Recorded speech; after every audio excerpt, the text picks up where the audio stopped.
다음은 남길남 자본시장연구원 연구위원님을 모시겠습니다. 큰 박수로 환영해 주시기 바랍니다. Please welcome him with a round of applause.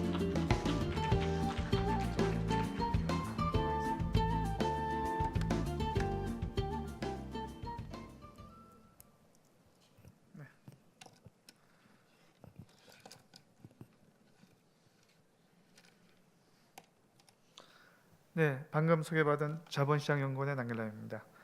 앞에 전상경 교수님께서 아주 실증 분석까지 해주시면서 그 국내 파생상품 시장의 문제점과 어떤 대안에 대해서 심도 깊은 논의를 해주신 것 같습니다.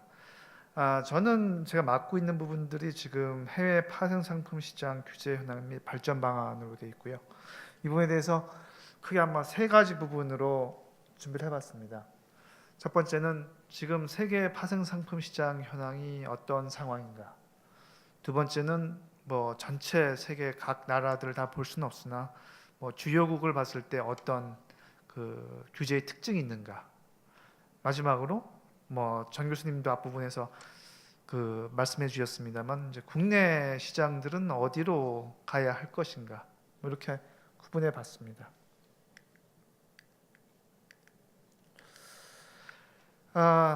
세계 파생 상품 시장은 사실 제가 앞 세션이나 이런 데서 아마 논의가 좀 돼 있을 수도 있을 거라고 생각이 듭니다만은 간단히 한번 전체 시장 통계를 다시 잡아봤습니다.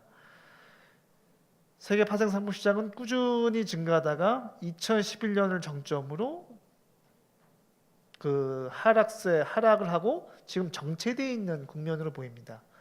작년 대비 이제 파생 상품 거래 계약수로 보면 한 2% 정도 이게 정체되어 있는 현상이기 때문에 얼핏 보면은 세계 파생 상품 시장이 굉장히 부진하구나 라고 보일 수 있습니다.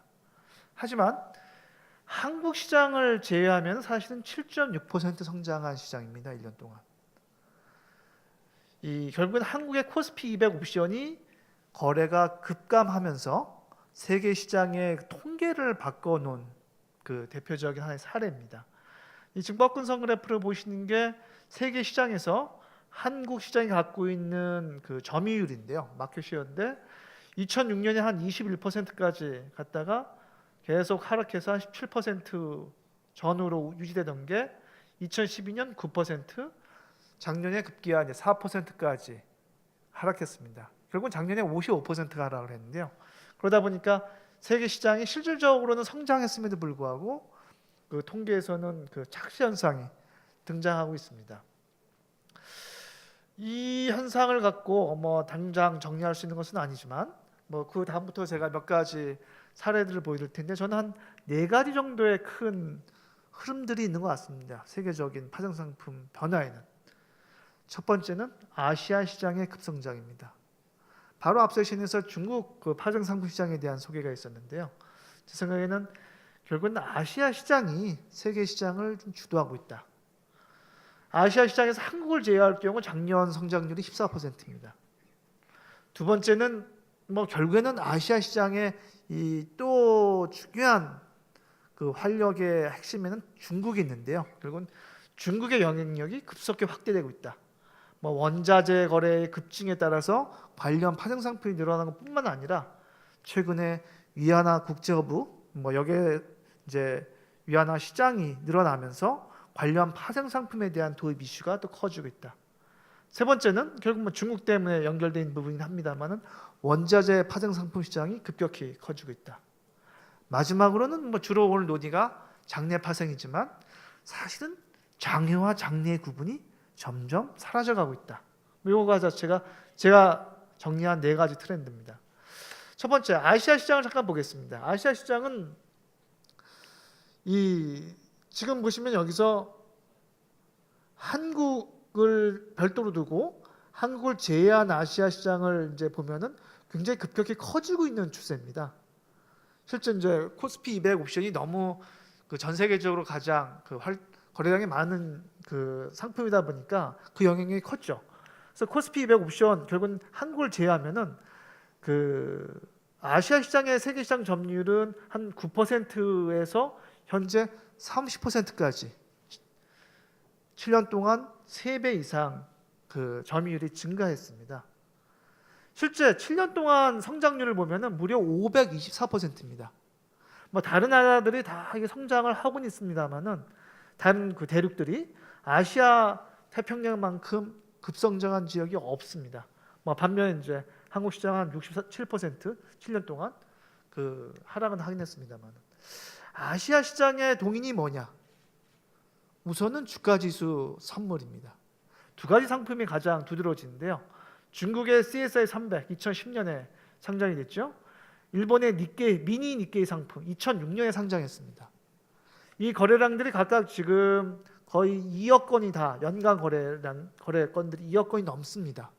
특히 작년에 그 증가율은 뭐 거의 뭐 경이적인 수준으로 올라갔습니다. 아시아 시장의 또 다른 그 뭐 거래량으로 보여지는 부분은 아니지만은 이 아시아가 성장 동력이다 보니까 글로벌 거래소가 아시아의 어떤 거점을 마련하려는 노력이 아주 치열합니다. 지금 그 NYSE 유로넥스트를 인수한 아이스 같은 경우는 싱가포르 SMX를 인수했고 또 SGX와는 전략적 제휴를 맺고 있습니다. 세계적인 파생 거래소인 독일의 유렉스 거래소는 싱가포르에 지금 청산소를 설립하고 대만의 그 타이프엑스 파생 상품 거래소의 지분을 인수했습니다. 두 번째는 중국입니다. 중국은 앞에 말씀드렸듯이 그런 주가지수 상품들이 늘어나고 있고 또 원자재 파생 상품들이 급증하고 있습니다. 당연히 그 CSI 300 선물 상장과 중국의 어떤 경제 성장이 맞물리면서 뭐 원자재 파생이 늘어난 부분들이 있습니다. 뭐 이 부분들은 뭐 정량적으로 드러나는 부분이라 한다면 앞으로 들어갈 부분들은 이 역의 위안화 허브가 점점 각국에 구축이 되면서 관련 파생 상품에 대한 니즈가 증가하는 것입니다. 아시다시피 역의 위안화 허브라고 한다면 결제 시스템, 조달 시장, 금융 상품 이런 부분들이 갖추어져야 되는데 결국에는 역의 시장에서 위안화로 그 채권으로 자금을 조달하고 주식에 투자할 수 있고 이런 부분들이 되면은 관련되어 있는 금리 리스크와 주식 리스크 또는 통화 리스크가 발생하게 됩니다. 그 부분에 대해서 벌써 홍콩을 위주로 뭐 싱가포르, 대만, 뭐 미국마저도 뭐 위안화 선물 또는 주가지수 선물 시장에 적극적으로 들어오고 있는 상황들입니다. 세 번째는 원자재 시장의 활성화입니다. 뭐 이 부분들은 사실은 반복되는 얘기긴 합니다만 결국은 중국 원자재 파생 상품 시장의 급성장이 주요한 원인이긴 합니다만은 실제 그 한 40%, 37%, 35%씩 에너지와 귀금속 파생 상품 시장이 급증하고 있는 상황들입니다. 이런 원자재 파생 상품 거래가 늘다 보니까 지금 중국에 있는 세계 원자재 거래소, 대련, 상해, 정조 거래소가 각 국제적 원자재 거래소의 상위 또는 1, 2위 안에 그 랭킹이 되어 있는 사항들입니다. 네 번째 트렌드는 장애와 장래 영역이 그 허물어지고 있다. 지금 뭐 뒤에 다시 2장에서 다시 말씀드리겠습니다만은 장애 파생 상품에 대한 글로벌 규제가 굉장히 강화되고 있습니다. 그러면서 주요 글로벌 거래소와 또는 이제 클리어링 하우스들이 어떤 기존의 장애 파생 상품을 장내로 들어오려고 하는 퓨처라이제이션 또는 이 마진 간의 어떤 포트폴리오 효과를 누릴 수 있는 크로스 마지닝 이런 부분들을 중심으로 적극적으로 장애 시장들을 공략하고 있습니다. 지금 금리 수합이나 그 신용 파생 수합 같은 IRS, CDS의 장애 도입과 그 교차 증거금 인정들이 확대되고 있는 추세인데요. 뭐 CME 같은 경우에는 딜리버러블 수합 퓨처스가 2012년에 등장해서 잘 거래가 되고 있습니다. 뭐 시카고의 신생 거래소는 그 에리스 같은 경우에는 IRS 퓨처스가 2012년에 등장했습니다. 아이스 같은 경우에는 CDS 인덱스를 선물로 했었고요. 그 싱가포르 거래소 같은 경우는 아시아의 각국 통화 선물들을 적극적으로 들어오고 있는데 이는 NDF 시장에 대한 그 공략이라고 할 수도 있습니다. 그리고 거래소는 아니지만 영국의 가장 큰 그 클리어링 하우스인 LCH 클리어넷은 크로스 마지닝을 적극적으로 그 넓힐 계획을 발표했습니다. 지금 뭐 장내 파생 상품 시장이 굉장히 큽니다만은 장외 파생 상품 시장의 어떤 그 잔액 한 600조 달러에 비하면 사실은 그 이 또 다른 거대한 블루 오션이 남아 있다라고 할 수 있습니다. 그러다 보니까 세계 파생 상품 시장은 극심한 지각 변동을 겪고 있습니다. 뭐 지금 요 그래프를 제가 뭐 모든 거래소가 아니라 주요한 거래소, 상위 거래소와 아시아의 거래소를 가져왔는데요. 보시면은 이 녹색의 뭐 최대 이 정상을 달리던 이제 KRX는 급전직하로 지금 뭐 떨어진 상황이고, 반면에 뭐 CM이나 유렉스 같은 경우는 그 지위를 뭐 어느 정도 유지하고 있습니다만은 막판에 지금 추격을 한 아이스 거래소가 지금 업계 2위까지 올라와 있는 상황들입니다. 이 성장이라고 한다면 CME, 아이스, NS는 이제 인도 거래소죠. 이런 그 국제적인 글로벌 거래소와 아시아 거래소들이 급격히 성장하고 있습니다. 사실 이 밑에 있는 부분들이 이 NSE, BSE 이런 인도 거래소 이외에는 다 중국 거래소들입니다. 뭐 최근에 이러한 세계 지형이 바뀌고 있는 상황 속에서 그 한국만이 이런 급격히 거래가 위축되는, 물론 뭐 타이펙스처럼 정체되는 시장도 있습니다. 사실 더 극단적인 사례도 있습니다. 거기는 비엔나 거래소입니다. 비엔나 거래소는 사실은 1700년대 설립이 된 굉장히 유서 깊은 거래소지만 올해 그 신생 거래소라고 할 수 있는 바르샤바 거래소에 인수가 되었습니다. 비엔나 거래소가 이 인수가 된 이유에는 여러 가지가 있겠으나 사실은 파생 상품 거래량이 그 줄어든 부분들이 큰 몫을 했다라는 분석이 나오고 있습니다. 두 번째는 주요 파생 상품 시장의 어떤 규제 특징입니다. 여기도 몇 가지 특징을 잡아봤는데요. 사실은 이 현재 와서 파생 상품의 규제라고 할 땐 글로벌하게는 사실 장외 파생 상품 규제에 모든 초점들이 맞추어져 있습니다. 장내 파생에 문제가 없다라는 것이 아니라 장내 파생은 그동안 역사와 어떤 그 기간 속에서 정립화된 이미 규제 내로 들어온 시장이었고, 규제 내에서 뭐 여러 가지 문제가 발생할 때는 그 문제에 대응하는 형태였지 큰 골격이 바뀌지는 않고 있습니다. 반면에 지난 글로벌 금융위기 이후에 그 장외 파생 상품 규제에 대한 이제 문제 제기가 생기면서 그 피츠버그 2009년 피츠버그 정상회의에서 다음과 같은 이제 규제안이 합의가 됐습니다. 사실 알고 보면은 이 내용들은 장외 파생 상품 시장에 장내 파생 상품의 인프라를 도입하자는 내용입니다. 매매 체계를 자동화하고 클리어링을 별도의 CCP를 통해서 중앙적으로 처리하고, 거기에도 해당하지 않는 나머지 상품들은 다 거래 정보를 집중화해서 모니터링하자. 이 세 가지 인프라는 사실 알고 보면은 장내 파생에서는 자동적으로 들어와 있는 형태입니다. 결국에는 국제적인 규제의 가장 큰 트렌드는 장외 파생 시장에 장내 시장의 룰을 집어넣는 형태다라고 할 수 있습니다. 실제 뭐 미국, EU, 일본 뭐 그 형태로 이미 이제 단계적으로 그 시행을 하고 있습니다. 미국 같은 경우는 2013년 3월에 이제 클리어링이 의무화되어 있고요. 그다음에 거래 정보 보고도 작년부터 단계적으로 시작되고 있습니다. 급기야 올해부터는 매매 체결에 대한 그 전산화도 시작되어 있는 사항들입니다. 이유는 아직 법제화가 늦어지다 보니까 이제 거래 정보 의무화만 그 단계적으로 시행되고 있습니다. 아시아에서는 의외로 일본이 가장 먼저 이 부분에 대해서 그 청산과 거래 정보 보고를 시작하고 있습니다. 물론 한국도 올 6월부터 의무 청산을 시작하고 있습니다. 장외 파생 상품 시장에 대한 이러한 그 규제는 어떻게 받아들일 수 있냐면은 근본적인 변화를 꾀하는데 이 변화의 방향이 순서가 있다. 어떤 순서냐? 장내 파생 상품의 규제를 롤 모델로 두고 거기에 맞춰가고 있는 형태다라고 말씀드릴 수 있습니다. 다른 말로 하면은 그동안 장내 파생 상품 시장의 규제체가 효과적이었다라는 이야기라고 할 수도 있습니다. 두 번째는 뭐 사실 최근의 트렌드라고 하기보다는 앞부분에서 정 교수님이 이제 개인 투자자에 대한 보호 조치에 대한 여러 가지 실증적인 그 문제 제기를 해주셨는데요. 우리는 이제 주요 규제 조치가 크게 보면 최근에 두 가지가 있었죠. 코스피 100 옵션에 대해서는 거래 전형 계절 폐지하고 옵션 승수를 인상한 것들인데, 이 부분들은 다 개인 투자자의 진입 장벽을 높이겠다라는 그 메시지라고 할 수 있습니다.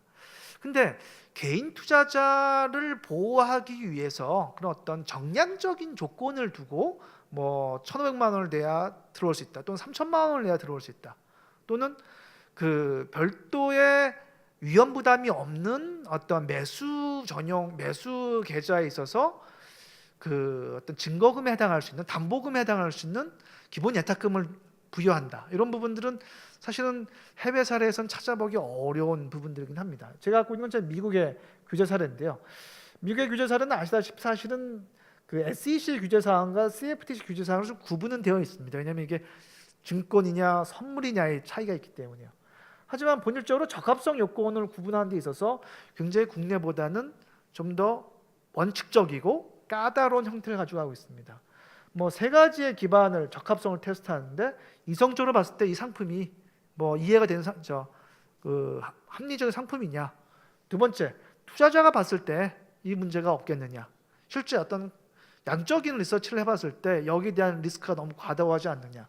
이런 세 가지 어떤 그 적합성 테스트를 기본으로 두고 실제 투자자의 프로파일들을 다음과 같은 세세한 내용들을 일일이 점검하도록 되어 있습니다.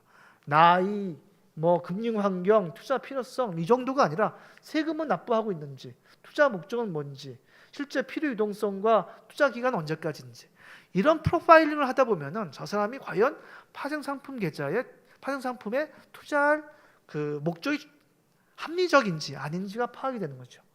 사실 여기는 주식 옵션인 경우고 주가지수 선물을 관할하는 CFTC나 그 NFA 같은 경우는 결혼 여부, 피부양 가족까지 물어봅니다. 그리고 현재 고용 상태까지 물어봅니다. 내가 직장을 그만두고 전업으로 내 모든 재산을 갖고 여유 자산을 갖고 파생을 하겠다. 이런 것이 밝혀진다고 한다면은 사실 미국의 그 규제 상황에서는 원칙적으로 적용된다고 한다면 사실은 계좌를 틀 수가 없을 수 있게 되는 것이죠. 근데 우리는 내가 전업으로 내 퇴직금을 모두 그 새로운 파생 상품에 투자하고 싶어도 기본 예탁금만 담보할 수 있으면 사실은 어떻게 보면 오히려 넘어갈 수 있는 것이죠. 오히려 개인 투자자를 보호하는 데 있어서는 어떤 원칙을 어떻게 실제적으로 담보할 수 있느냐 이 부분이 중요하지 않을까 하는 생각을 갖고 있습니다. 세 번째는 사후 대책에 대한 부분입니다. 사실 어느 나라나 파생 상품 사고는 계속 터져옵니다. 뭐 저희가 다음에 또 정리를 하겠습니다만은 우리 뭐 최근에 키코 사태 이후 작년에 한백증권 사태까지 다양한 사건 사고가 있어 왔습니다. 뭐 빈도수에 있어서 우리가 좀 더 많았을지는 모르겠으나 외국도 뭐 미국의 플래시 크래시라든지 MF 글로벌 또는 페레그린 또는 홍콩의 미니본드 뭐 영국의 어떤 뭐 프레스피스 본드라든지 다양한 파생 상품 사고 또는 파생 상품이 연루된 사건들이 있어 왔습니다. 저는 이 사례들을 보면서 한 가지 특징을 보게 되는데요. 이들이 이제 각 사고가 터지고 대책을 발표할 때까지 경과된 시간들을 한번 살펴보면은 뭐 짧은 게 한 4개월, 뭐 이거는 뭐 어떤 사고가 있었다고 하기보다는 선제적인 대책이긴 하지만은 한 6년, 뭐 미니본드 같은 한 20개월, 굉장히 어느 정도 일정한 기간을 두고 발표합니다. 반면에 우리가 뭐 예전에 도이치 옵션 만기 사태 이후에 어떤 그 대책을 나온 걸 보면 길어봐야 2달입니다.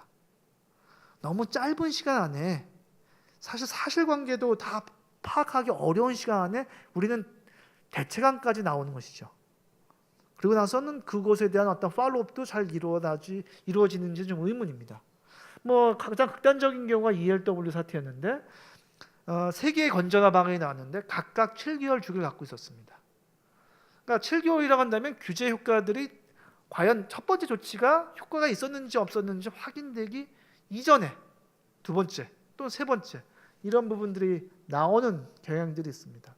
또 하나가 이런 사건들이 발생했을 때 물론 뭐 미국이라고 해서 뭐 플래시 크래시든 MF 글로벌이든 이 사태가 완전히 100% 다 잘 해결된 것은 아닙니다. 지금도 여러 가지 쟁점들이 있고 뭐 경우에 따라서는 다시 나타날 수 있겠습니다만은 뭐 뒤에 다시 제가 정리하겠습니다만 이 부분들이 그래도 적어도 명문화된 분석 보고서에 의해서 어떤 일관성을 유지하려는 노력들은 보이더라. 뭐 이런 부분들은 우리한테 시사하는 바가 있지 않나 싶습니다.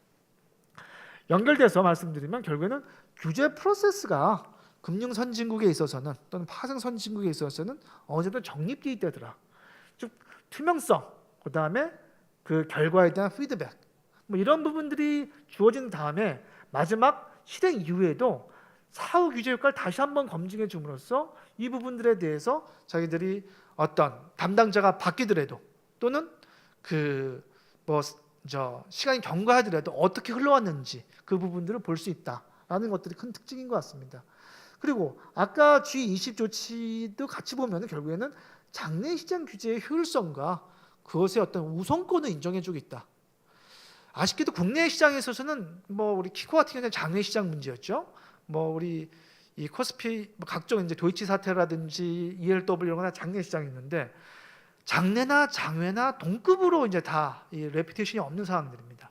그러니까 어디로 가야 될지 어느 방향으로 가야 될지 이런 부분에 대한 어떤 원칙들이 지금 자리 잡지 못한 부분이 있는 것 같습니다. 이건 이제 영국의 규제 사례들을 제가 하나 잡아봤는데요. 사실 뭐 이게 정확히 파생에만 국한된 부분들은 아닙니다. 사실 RDR이라는 것들은 리테일 디스트리뷰션 리뷰라고 해서 구조화 상품 또는 복잡한 상품에 대해서 소매 판매에 대한 어떤 룰을 이제 바꾸게 된 것들인데요. 뭐 여기에 대해서는 또 다른 논의가 길기 때문에 방금 이 RDR 사례 하나를 잡아봤을 때 맨 처음엔 이제 문제 제기 단계에서 워킹 그룹으로 실제 실무 그룹을 구성하고 거기에 뭐 컨퍼런스가 이제 컨센서스가 형성되면은 공론화 단계로 전환이 돼서 공론화 단계부터는 이 명문화된 보고서가 이제 계속 발표가 됩니다. 그래서 공론화 보고서가 나오고 그것에 대한 의견 수렴이 나오고 피드백을 받고 초안이 나오고 다시 최종안이 나오는. 그래서 설사 최종안 이후에 시행이 된 다음에도 사후 검토 보고서가 다시 리뷰 페이퍼가 또 나오는 뭐 이런 과정을 거치다 보니까 실제 뭐 그럼에도 불구하고 여러 가지 문제가 뭐 이 RDR도 있긴 합니다만은 어떤 시장에 대한 이해도와 뭐 어떤 그 공감대는 충분히 형성되어 오지 않나 한 생각을 갖게 됩니다. 이 마지막 10분 동안 이제 국내 시장에 대한 그 발전 방안에서 말씀드리겠습니다. 뭐 이 거래 침체 부분들은 뭐 제가 설명하지 않아도 이미 잘 아신 내용입니다. 다만 이제 앞부분에서 전상 교수님 말씀하신 그 규제 이후에 얘기를 하셨을 때 사실 이제 기관 전체적으로 다 줄었죠. 모든 거래 이게 이제 원래 그 거래량으로 보는 부분들이 더 일리가 있을 수 있으나 우리가 그 승수가 바뀌다 보니까 그 결국 거래 대금으로 봤을 때 전체 사이즈의 변화들을 볼 수 있게 되는데 다 43%, 41%그 형태로 2004년 이제 전반기까지 보면 줄었습니다. 그 중에 특징이 정 교수님도 강조하셨습니다만은 기관 투자자의 비중이 크게 감소한 부분입니다. 뭐 이 부분들은 이게 꼭 규제 효과만이냐? 사실 규제도 이제 그 승수 인상이나 이런 부분만이냐라고 하면 이제 여러 가지 사실 그 프로그램 매매에 대한 그 제약 뭐 이런 부분들이 더 클 수도 있습니다. 하지만 어쨌든 간에 당초에 목적했던 기관 중심의 시장으로는 가지 못하고 있다. 외국인과 개인 중심으로 여전히 유지되고 있다. 뭐 분명히 변동성이 하락된 부분들도 큰 영향을 주고 있습니다. 그리고 또 다른 문제는 국내 파생 상품 시장에서 많은 문제 제기할 때 야 너무 투기적이다, 개인이 많다 이런 얘기도 하지만 코스피 200만 있는 거 아니야? 다른 파생 상품하고 너무 균형이 안 맞는데? 라고 하지만 사실은 코스피 200을 규제한다고 해서 다른 시장이 커지는 게 아니라 뭐 채권이나 통화 일반 상품 모두 거래량이 좀 줄고 있는 형국입니다. 그러다 보니까 이 KRX의 뭐 국내 통합거래소니까 이 KRX로 바라본 국내 파생상품 시장의 경쟁 유형은 급감하고 있습니다. 뭐 이거는 2006년에서 2011년 5년 동안의 그 거래량 증가율과 마지막 해 거래량 그리고 이거는 2008년에서 2013년 서로 이제 뭐 기간이 길지 않다 보니까 오버레이면 되긴 돼 있는데요. 최근 5년간의 그 증가율과 마지막 거래량입니다. 보시면은 2011년 기준으로 보면 거래량 뭐 성장률에 있어서는 뭐 그렇게 뛰어나진 않았으나 뭐 거래량이 있으면서 상위권에 랭킹이 되어 있었죠. 하지만 최근을 보면은 이미 이제 거래량이 급증하는 뭐 CFFE 같은 게 다 이제 중국 거래소죠. 뭐 멀티 커머디티 이런 부분들 뭐 그 중국, 인도, 러시아 거래소들인데 이런 부분들은 급성장하고 있고 거래량도 점점 상위 그 거래소들이 그 자리를 잡아간 반면에 한국만 유일하게 큰 폭의 하락과 뭐 성장 이 거래량 자체도 그 이미 좀 미미한 뭐 이게 중간 단계로 떨어져 있다라고 말씀드릴 수 있습니다. 물론 이 부분들을 모두 어떤 뭐 규제의 문제다, 뭐 당국의 어떤 잘못된 그 감독의 문제다라고 생각하지는 않습니다. 사실 제일 큰 문제는 신뢰가 떨어진 부분이 가장 크다고 생각됩니다. 뭐 키코부터 이 작년 한맥증권 사태, 뭐 최근에 이제 발전 방안까지 전체를 보면은 사실은 파생 상품 시장이 당국과 투자자 그리고 이 언론 전체의 신뢰를 잃고 있다. 이 부분들이 저는 가장 중요한 문제라고 생각됩니다. 그래서 뭐 규제를 개선하고 뭐 그 제도를 더 완화하고 이런 걸 떠나서 가장 큰 것들은 그 시장 참여자들이 투자자 보호 원칙에 어떤 그 실질적인 유효한 방안들을 마련해서 뭐 당국이 뭐라고 하기 전에 우리 그 시장 자체에서는 자율적 이 부분들이 잘 정립되어 있다. 투자자들이 자기가 어떤 불안전 판매라든지 또는 자기 위험 성향을 벗어나서 그 과도한 투자 행태를 하는 것들이 스스로 어떤 자율 규제되고 있다는 부분들이 보여져야 되지 않나 싶습니다. 그리고 앞부분 뭐 그 개인 투자자에 대한 손익 분석이 좀 나왔습니다만 저는 다시 한번 좀 고민해 볼 주제가 우리가 코스피 200 옵션 시장에서 보호해야 될 개인들은 누구인가? 그들은 일반적인 내가 금융 지식이 굉장히 낮은데 기본 예탁금을 어떻게 마련해서 퇴직금을 들고 와서 한탕을 노리다가 가산을 탕진하는 굉장히 좀 사회적으로 보호해야 될 약자인가에 대한 고민들은 좀 됩니다. 물론 모든 파생 상품 거래자들이 뭐 동일한 레벨은 아닙니다. 하지만 코스피 200 옵션에 있어서는 올해 계좌 수를 제가 거래소를 통해서 받아보니까 선물이 한 4,100계좌, 옵션이 13,000계좌, 활동 계좌입니다. 거래가 있는. 여긴 중복 계좌 분명히 있을 텐데요. 합친다 하더라도 2만 명이 안 됩니다. 개별로 있다 하더라도 2만 명이 여러 가지 규제를 함에도 불구하고 끝까지 살아남아서 거래를 한다고 하는 것은 이미 말이 개인이지 굉장히 전문화된 또는 다른 거래 목적을 갖고 있는 사람들이 아닐까 생각하고 있습니다. 그리고 통계적으로도 물론 2000년대 초까지는 거의 50%, 60%가 넘는 그 거래 비중을 보였습니다. 개인들이. 하지만 이 부분들은 이미 점점 줄고 있고 뭐 이 속도가 원하는 방향이 아닐 수는 있겠으나 이미 30%대로 떨어진 상황들입니다. 사실 개인 투자자에 대한 정책은 어떻게 보면은 산하 제한 조치하고도 비슷해 보일 수 있습니다. 어차피 개인들은 줄고 있는데 그걸 굳이 한 가구 한 자녀 낳기로 강화해서 시장의 어떤 기본적인 그 유동성을 더 악화시키는 부분들이 과연 필요할 것인가에 대한 고민들은 갖고 있습니다. 그 다음에 시장의 어떤 내부 통제 강화와 시스템 안정에 대한 부분들입니다. 이건 또 업계와 이 관리자의 부분이긴 한데요. 실제 투자자 보호와 불공정 거래에 대해서 내부 통제는 훨씬 더 강화시킬 필요가 있습니다. 두 번째는 뭐 한맥증권 더 나아가서는 그 도이치 옵션 사태 때 급격한 외부 충격에 대한 대응들이 아직까지 좀 미진한 부분들이 있습니다. 계속 제도들은 발전해 오고 있습니다만은 아직까지 미비한 부분들이 있는데 대표적인 게 작년 한맥증권 때의 어떤 공동기금의 사용 부분들입니다. 이 부분들은 우리가 국제적인 정합성에 맞게끔 어떤 사전에 방지하는 것도 중요하지만 사후에라도 그 책임이 없는 회원들의 어떤 부담금이 들어간 부분들은 좀 억제되지 않나 생각하게 됩니다. 마지막으로는 전체적인 시스템의 어떤 프론트, 미들, 백 오피스의 어떤 선진화와 자동화, STP라고 부르는 이런 부분들이 강화되지 않나 싶습니다. 그리고 이 시장 자체에 대해서 이제 규제라는 것들을 여러 가지 뭐 자상하게 하나하나 코치해 주는 부분은 있습니다만 결과적으로 시장 플레이어들이 스스로 시장을 관리하는 능력을 떨어뜨리게 됩니다. 결국에는 이 시장에 대해서 평판을 유지하고 그 투자자에 대한 신뢰도를 확보해야 할 가장 큰 이해관계에 있는 사람들은 플레이어들입니다. 그리고 시장 이 인프라 관리 기관들이고요.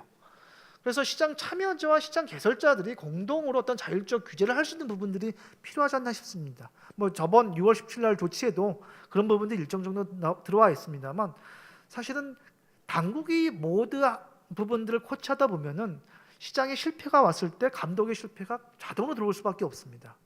어느 정도 시장 자체에 대한 어떤 그 자율적인 능력들을 향상시켜주는 부분이 중요하지 않나 싶습니다. 뭐 근본에서 새로운 상품들이 여러 부분들도 들어오게 되는데요. 제 생각에는 뭐 필요한 상품들이 그때그때 들어올 수 있는 루트들이 필요하지 않나 싶습니다. 우리는 상품들이 제때 공급되지 않다 보니까 한 번 공급되면 이게 잘못되면 안 된다라는 위험 부담이 많습니다. 근데 자주 공급되면은 잘 되는 것도 있고 안 되는 것도 있고 뭐 성공한 안 되는 것에 대한 사회적 비용이 굉장히 클 것인가? 저는 그게 생각보다 크지는 않을 거라 생각됩니다. 그래서 다양한 부분들을 그때그때 들어야 되는데 뭐 최근 이제 위안화 허브 노력이 있다고 한다면 관련 파생 상품들, 뭐 위안화 선물이라든지 중국 주가 지수 상품이라든지 이런 부분들은 적극적으로 좀 개발되지 않나 싶습니다. 몇 가지 부분들은 다시 한번 점검이 필요합니다. 이제 앞부분에서 계속 간단히 말씀드리겠습니다만은 코스피 200 옵션 선물에 대해서 옵션 승수가 이제 5배로 올라간 부분들은 사실 국제적으로 그렇게 자주 있는 일들은 아닙니다. 근데 뭐 결과적으로 그 부분들이 뭐 규제의 타당성에서 올라갔다 하더라도 어떤 작용을 낳냐면은 두 가지 문제가 있는데, 첫 번째는 계약 금액이 너무 커졌습니다. 현재 한 1억 3천만 원. 1억 3천만 원 정도면 국제적인 주요 인덱스 상품 중에서 가장 높은 정도입니다. 아까 미니 상품 같은 경우에는 일본의 미니 상품 같은 경우는 이제 한 1,500만 원, 뭐 더 낮은 경우에는 뭐 300만 원, 500만 원. 주요 거래소들이 자기 상품성들을 확보하기 위해서 미니 상품을 런칭하거나 뭐 더 작은 상품들을 만들고 있는데, 우리는 그 방향하고 정반대로 뭐 5배로 올리는 이런 형국인 거죠. 그럼 결국 지수가 계속 올라가서 이 상품들이 비싸지면은 뭐 거래하기가 점점 어려워지는 요건들이 생기기 쉽습니다. 또 다른 거는 아까 교수님들 말씀하셨듯이 틱 사이즈가 지금 5,000원 원이 되면서 한 틱의 값이 너무 커졌습니다. 이 부분들도 국제적인 정합성을 보면은 뭐 다른 사례들이 있긴 합니다만은 굉장히 높은 편입니다. 이런 미시적인 재조정들은 다시 우리가 검토해야 되지 않나 싶습니다. 두 번째는 ELW와 FX 마진입니다. 뭐 ELW, FX 마진 자체는 파생 상품의 본류에 있는 상품은 아닙니다만 본질적인 속성들이 파생 상품이기 때문에 같이 얘기 드릴 수 있는 부분들인데, 현재 호가 제한 조치하고 기본 예탁금 제도는 제 생각에는 그 논리적 그 규제 목적에 맞는 세부적 그 좀 더 맞춤형 그 규제를 바꿀 수 있을 거라 생각됩니다. 결국은 불공정성, 그 어떤 LP의 어떤 독점성이라든지 이런 부분이 문제라고 한다면 뭐 최소 호가 제출 시간 이런 부분들을 통해서 어떤 스캘퍼가 난립하는 문제들도 제어할 수 있고, 뭐 어떤 투자자 보호 문제라고 한다면 아까 그 계좌 개설 단계에 있어서의 정합성들을 적합성들을 더 강화시키는 방안들이 더 필요하지 않나 싶습니다. 지금 응급 조치인 면이 좀 있다고 생각됩니다. 지금의 어떤 호가 제한 조치와 기본 예탁금 제도는. 하지만 이 응급 조치는 말이 응급 조치이기 때문에 국제적인 어떤 정합성을 보면은 설득력을 갖기는 좀 다소 미진한 부분들이 있습니다. 그래서 이런 부분들은 항구적인 조치들을 가져갈 필요가 있지 않나 싶습니다. FX 마진은 가장 이제 문제가 됐던, 이게 경제적 효과가 거의 없는 상품 아니냐라고 문제가 됐던 상품인데요. 이 부분들도 차라리 지금 같은 규제 속에서 음성화되고 해외 이전으로 나가는 것 바에는 어느 정도 양성화돼서 규제 시장 안으로 어떤 보는 것이 더 맞지 않나 싶습니다. 한번 장외로 나간 시장은 장내로 들어오기 굉장히 어렵습니다. 어떻게 보면 뭐 금현물 거래가 어느 정도 좀 자리를 잡아가고 있습니다만 장외 금 거래가 잘 되고 있는데 이걸 다시 들여온 노력들은 오히려 쉽지 않습니다. 마지막으로는 이제 해외 규제를 바라보면서 저희가 가져야 될 부분들은 규제 프로세스를 정립한 부분들입니다. 뭐 단시간 안에 빨리 문제를 해결하기보다는 좀 더 여유를 갖고 좀 더 그 규칙적인 또는 예측 가능한 프로세스를 밟아가는 것들이 어떤가 싶습니다. 뭐 형식적으로는 지금도 어느 정도는 그 갖춰지고는 있습니다만은 어느 정도 공론화 보고서라든지 그 백서 형태들의 명문화된 보고서들이 발간이 되고 가능하다고 한다면 아예 영문 자료까지 그 발간이 돼서 국내외 투자자들이 이 부분들을 이해하고 규제의 어떤 그 철학이 무엇인지, 다음번 규제는 어디로 갈 것인지 예측 가능성을 높인다고 한다면 굉장히 큰 도움이 되지 않나 싶습니다. 이거는 이제 어떤 규제의 문제라기보다는 산업 경쟁력의 부분을 마지막 한 꼭지 가져와 봤습니다. 이 그래프는 이제 맥킨지 글로벌 연구소가 주요 EU 국가들 9개 국가 대비 한국 시장을 비교했을 때 고용 창출과 생산성에 있어서 100을 이제 EU 9개 국가의 평균으로 보고 어디가 더 발달되어 있고 어디가 미진한가 봤을 때 금융업은 굉장히 떨어져 있는 부분들입니다. 고용 창출 효과도 아직 더 있고 이 생산성도 더 늘어날 부분인 거죠. 파생 상품도 전 이 부분 안에 있다고 생각됩니다. 어차피 정부에서 밝힌 서비스업 중심들의 어떤 성장에서 금융 서비스업을 빠질 수 없고 금융 서비스업의 한 부분은 파생 상품입니다. 그리고 우리는 IT가 발달되어 있는 국가라고 하지만 금융 IT가 발달되어 있지는 못합니다. 파생과 IT는 굉장히 궁합이 잘 맞는 분야이고 여기에 뭐 이공계 고급 인력들의 활용과 이들의 어떤 해외 진출을 나가는 부분까지 생각한다고 한다면 어떤 적극적인 육성의 필요성도 있지 않나 싶습니다. 이상입니다. 감사합니다.